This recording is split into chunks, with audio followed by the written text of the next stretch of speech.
Our first story takes us to Crestwood High, where a seemingly ordinary locker became the center of a chilling mystery. It all started when a student named Alex found an old, locked locker in the basement, hidden behind a false wall. Curiosity got the better of Alex, and with the help of his friends, they pried it open. Inside, they found old textbooks, a broken mirror, and a dusty photo of a girl they didn't recognize. What they didn't know was that the locker was a portal to something far more sinister. Soon after, Alex started experiencing strange occurrences. He'd see fleeting glimpses of a shadowy figure in the mirror and hear whispers echoing through the halls at night. His friends, initially skeptical, soon became convinced that the locker was haunted. One night, Alex's friend Emily decided to spend the night in the basement to confront the haunting. As she waited in the darkness, she saw the ghostly figure of the girl from the photo, her eyes filled with sadness and anger. The spirit seemed to be reaching out, as if trying to communicate. Emily learned from an old janitor that the locker belonged to a girl who disappeared decades ago. Her spirit had been trapped, seeking someone to discover her story and give her peace. The students helped to uncover the truth, finally allowing the ghost to rest and freeing the locker from its curse.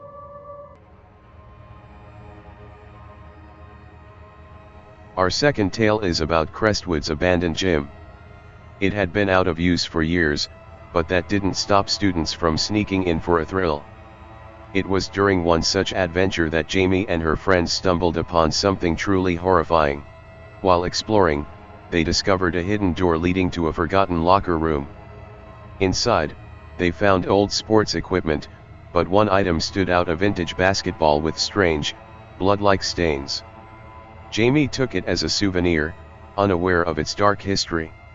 That night, Jamie had a disturbing dream of being chased by a ghostly basketball team, their faces twisted in rage. When she woke up, she found her room covered in strange, chalky handprints. Jamie's friends experienced similar nightmares. They realized that the basketball was cursed, tied to a tragic accident that happened during a game years ago. The restless spirits of the team were seeking revenge. To lift the curse, Jamie and her friends had to return the basketball and hold a memorial for the lost team.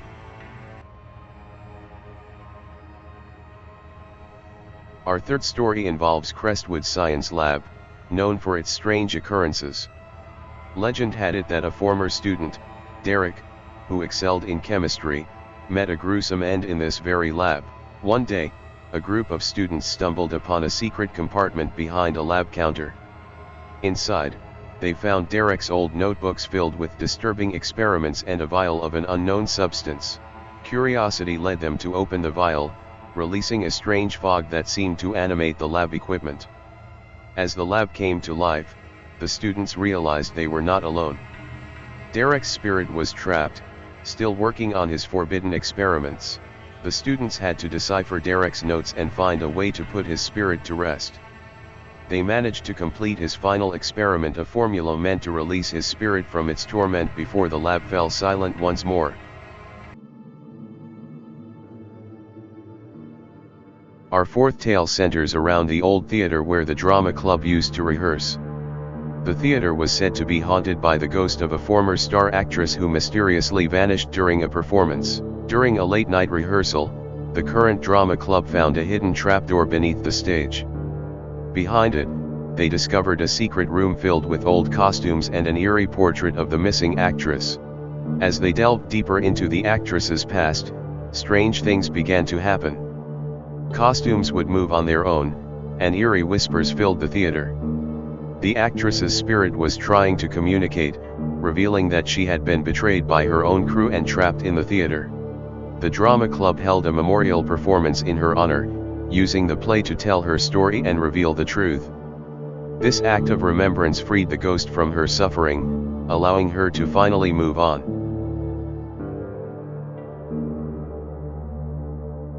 Our fifth story involves an old teacher who was known for his strict and mysterious ways.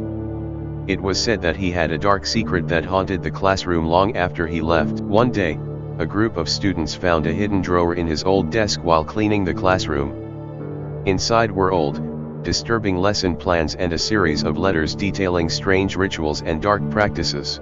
The students soon experienced bizarre occurrences. They heard disembodied voices and saw shadowy figures moving through the classroom. The teacher's spirit was restless, disturbed by the dark rituals he had conducted.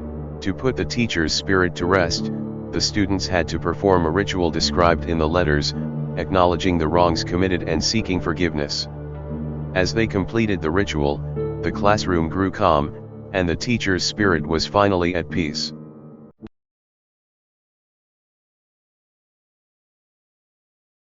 Our next story takes us to the heart of high school life, the cafeteria. Everyone knows that school lunches are more horror than haute cuisine, but Crestwood High's cafeteria had a reputation for being the worst of the worst. And one day, the food finally had enough. It started innocently enough: a strange green jello that wobbled a little too much, a burger that smelled vaguely of wet dog. But when Joey, the class clown, made a joke about the meatloaf being made of roadkill, things took a turn. To everyone's horror, the meatloaf started wriggling, then launched itself off Joey's plate and onto his face.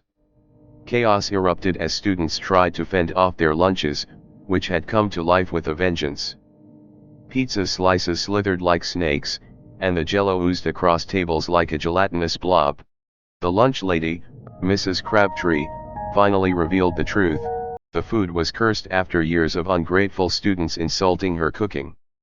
With a mischievous grin, she waved her ladle like a wand, commanding the food to attack the most sarcastic students. But the curse had a weakness: music. When someone accidentally knocked over a boombox, blaring out a cheesy pop song, the food started to quiver, then collapsed into harmless, if still gross, piles. The students made a pact to never insult the cafeteria food again, or at least, not when Mrs. Crabtree could hear. Our sixth story is about a prankster poltergeist that took over a classroom. The class was known for being rowdy and unruly, so when the new substitute teacher, Mr. Grimsby, showed up, he was in for a surprise.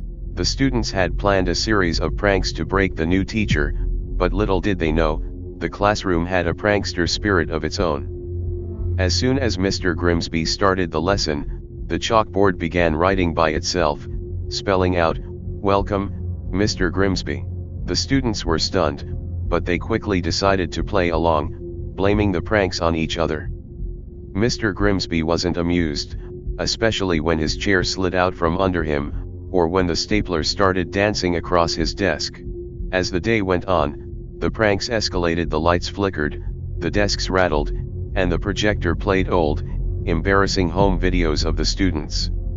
The poltergeist had taken over, and it wasn't stopping. Finally, Mr. Grimsby, fed up and desperate, stood up and shouted, "Enough." The classroom fell silent as the poltergeist paused, then slowly began to erase the chalkboard. On it, the words appeared, "Good job, teach." The spirit had been testing Mr. Grimsby, and he had passed with flying colors. The rest of the class was eerily calm, and Mr. Grimsby even became a favorite among the students, though no one ever mentioned the incident again.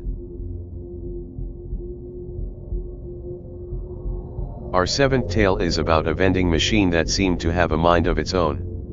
This machine, located in a shadowy corner of the school, had been there for decades.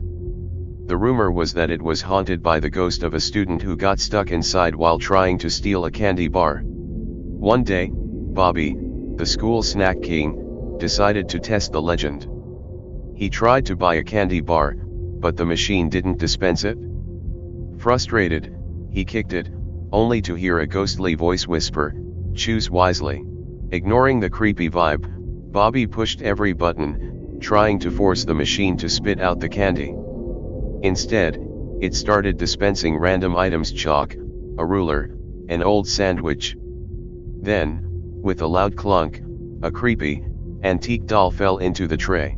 Bobby freaked out, but before he could drop the doll, it started talking, warning him that if he didn't put it back, the vending machine would trap his soul forever.